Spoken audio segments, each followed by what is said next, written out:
TV serials ని మించిన మలుపులతో Duvvada family serial continue అవుతోంది. ఇంట్లో దువ్వాడ బయట ఇల్లాలు వెర్షన్ కొత్త ట్విస్ట్ తీసుకుంది. 10వ రోజు ఎపిసోడ్ లో నోటీసుల పర్వం కాకరేపింది. ఆయనకిస్తేనే తనకు నోటీసులు ఇవ్వాలి అంటూ వాణి తెగేసి చెప్పడంతో పోలీసులు పీచెముడన్నారు. ఇప్పటికీ ధర్నా చౌక్లా మారిన దువ్వాడ ఇల్లు లేటెస్ట్ గోలతో మరోసారి దద్దరిల్లింది అని చెప్పాలి. ఇక ఒకే ఇంట్లో కలిసి ఉందాంరా అంటూ కన్నీటితో దువ్వాడకి వాణి విజ్ఞప్తి చేయడం మరో ట్విస్ట్ గా చెప్పుకోవచ్చు. అయితే దానికి దువ్వాడ అంగీకరించేటట్టు మాత్రం కనిపించట్లేదు. ఇంట్లో ఎమ్మెల్సీ దువ్వాడ, ఇంటి బయట భార్య వాణి ధర్నా. 41 నోటీసులు ఇచ్చేందుకు వచ్చిన పోలీసులతో వాణి వాగ్వాదం.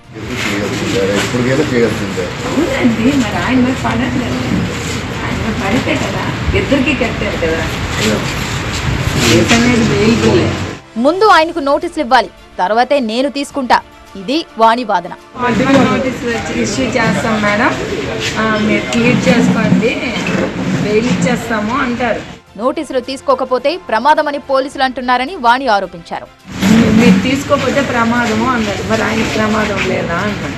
టెక్కలిలోని ఎమ్మెల్సీ దువ్వాడ శ్రీనివాస్ ఇంటి బయట కారు షెడ్ లో భార్య వాణి, కుమార్తె హైందవి నిరసన కొనసాగుతోంది. 10వ రోజు పోలీసుల నోటీసుల పర్వంతో ఈ ఎపిసోడ్ ఒక్కసారిగా వేడెక్కింది. ఈ హై డ్రామాలో వాణి కన్నీళ్లు మెలో డ్రామాగా మారాయి. తమ నివాసంలోకి చొరబడ్డారని దువ్వాడ ఇచ్చిన ఫిర్యాదు మేరకు వాణికి 41 నోటీసులు ఇచ్చేందుకు వచ్చారు పోలీసులు. అయితే ఆ నోటీసులు తీసుకునేందుకు వాణి నిరాకరించారు. తాను కూడా పోలీస్ స్టేషన్ లో కంప్లైంట్ ఇచ్చానని, ముందు ఎమ్మెల్సీ దువ్వాడకు నోటీస్ ఇచ్చి తర్వాతే తనకి ఇవ్వాలని ఆమె డిమాండ్ చేశారు. ఇక తనపై తన కూతురిపై దాడి చేశారని వాణి ఇచ్చిన ఫిర్యాదు మేరకు దువ్వాడపై కేసు నమోదైంది.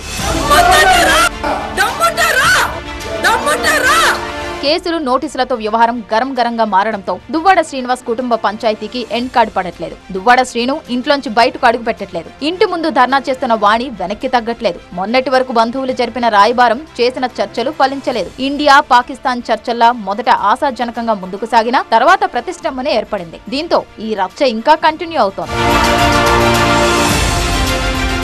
మరోవైపు ఇంత వివాదం నడుస్తున్నా ఈ ఎపిసోడ్ లో మరో కీలక క్యారెక్టర్ దువ్వాడ సన్నిహితురాలు దివ్యల మాధురి వరలక్ష్మి పూజ చేయడం చర్చనీయాంశమైంది. ఇక అటు దువ్వాడ ఇంటి ముందు పంచాయతీ నడుస్తున్న టైంలోనే ఈ గోలకు మూల స్తంభం లాంటి మాధురి రీల్స్ తో హల్చల్ చేయడం కలకలం రేపింది.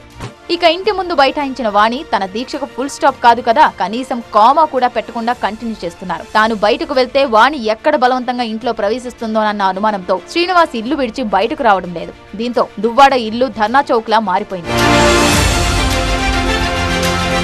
ఈ నేపథ్యంలో ఈ అంతులేని వింత కథ వ్యధకు ఫుల్ స్టాప్ పడే మార్గం ఏంటా అని ఇరువైపులా బంధువులు తలలు బద్దలు కొట్టుకుంటున్నారు. ఇంట్లోకి రానివ్వాలంటోంది వాణి. ఇంట్లోకి భార్య పిల్లలను రానిస్తే తనను చంపేస్తారనే అనుమానాలు, భయాలు వ్యక్తం చేస్తున్నారు దువ్వాడ. దీంతో ఇంటి చుట్టూ 4 స్తంభాలాట నడుస్తోంది. తాను ఒక ఆలోచనతో ముందుకు సాగుతున్నానని, ఈ సమస్యకు త్వరలో పరిష్కారం వస్తుందంటున్నారు వాణి. తనకు ఆస్తులు, అంతస్తులు, రాజకీయాలు అక్కర్లేదని, తనను పిల్లలను ఇంట్లోకి రానిస్తే చాలంటున్నారు ఆమె. తన గురించి దువ్వాడ రాంగ్ గా ప్రాజెక్ట్ చేస్తున్నారని ఆమె ఆవేదన చెందుతున్నారు. ఆయన ఒక రాంగ్ ప్రాజెక్ట్ చేస్తున్నారు.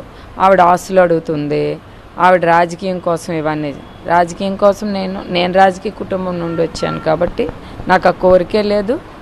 ఆయనకు ముందు రాజకీయంగా నేను వచ్చాను, నాకే కావాలంటే ఆయన ముందుకు రారు. ఇది వెరీ క్లియర్. రాజకీయం కోసం కూడా కాదనేది ఆయనకు తెలుసు. నెక్స్ట్ ఇంకోటి ఏంటంటే ఆస్తులు నా పేరు రాయొద్దనే అంటున్నాను. నా పేరు అలాగా కాదు, ఈవెన్ పిల్లల పేరు కూడా రాయొద్దనే అంటున్నాను. దువ్వాడ శ్రీనివాస్ ఒక రకమైన రాంగ్ థింకింగ్ లో ఉన్నారంటున్నారు వాణి. ఇంట్లో కుటుంబం అంతా కలిసి ఉండాలన్నదే తన కోరిక అంటున్నారు ఆమె. ఈ ఇంట్లో అందరం కలిసి ఉంటాము అంటున్నాను. నేను పక్కన పెట్టండి, పిల్లలు ఉంటారు అని చెప్తున్నాను. నేను ఉంటానన్నే చంపేస్తానంట, పిల్లలు ఉంటారనే చంపేస్తారంట. కేవలం ఇదంతా ఒక రాంగ్ థింకింగ్తో ఆయన ఉన్నారు, అంటే రాంగ్ వెర్షన్తో ఉన్నారు. ఏదేమని నా ఫైనల్ కాన్సెప్ట్ అనేది నేను పిల్లలు ఇంట్లో ఉండడమే. కలిసి ఉందామంటే ఆవిడ లైఫ్ వాళ్ళది. ఒక ఇంట్లో ఉంటాం సొసైటీ కోసం, అంతే. ఒకే ఇంట్లో ఉంటాం. భావోద్వేగానికి గురైన వాణి కన్నీళ్లు పెట్టారు. ఎక్కడికైనా వెళ్ళు, ఎవరితో అయినా తిరుగు, నాకు రూపాయి ఇవ్వక్కర్లేదు, పిల్లలను చూసుకుంటే చాలు, ఒకే ఇంట్లో ఉంటే చాలు అంటూ దువ్వాడకు ఆఫర్ ఇచ్చారు వాణి. నేను ఎటు వెళ్ళినా నీకు సంబంధం లేదు, నేను ఎవరితో తిరిగినా నీకు సంబంధం లేదు, నా పిల్లలకి నేను చూసుకుంటాను, నీకు నేను రూపాయి ఇవ్వను, నీకు నాకు ఎట్లాంటివి ఉండవు, ఒకే ఇంట్లో సొసైటీ కోసం ఉందామని కండిషన్స్ రాసుకోండి అని నేను చెప్తున్నాను. వాణి కన్నీళ్లకు దువ్వాడ కరుగుతారో, ఇంట్లోకి రానిస్తే చాలు అన్న ఆఫర్ను అంగీకరిస్తారో లేదో చూడాలి. నేను మీకు దూరం పెట్టి నేనేమైనా మీ ఖర్చులు చూడలేదా, మీకు బిల్డింగ్ ఇవ్వలేదా, బిల్డింగ్లో హాయిగా ఉండట్లేదా, మీరు కోరితే ఫ్యాక్టరీ రాయలేదా, ఇప్పుడేమైంది? అలాగే ఉండండి అంటున్నాను, అలాగే చేస్తానంటున్నాను, ఇల్లు మాత్రం రాయనంటున్నాను. ఈ ఇంటికి దయచేసి వచ్చి ప్రజల్లో కంపైపోయినాం, బాగా స్మాష్ అయిపోయినాం. ఈ ఇంటి దగ్గరికి మీరు వచ్చి అక్కడ కూర్చోవడం, ఇక్కడ వచ్చి కూర్చోవడం, మళ్ళీ నా ప్రైవసీకి అది భంగం.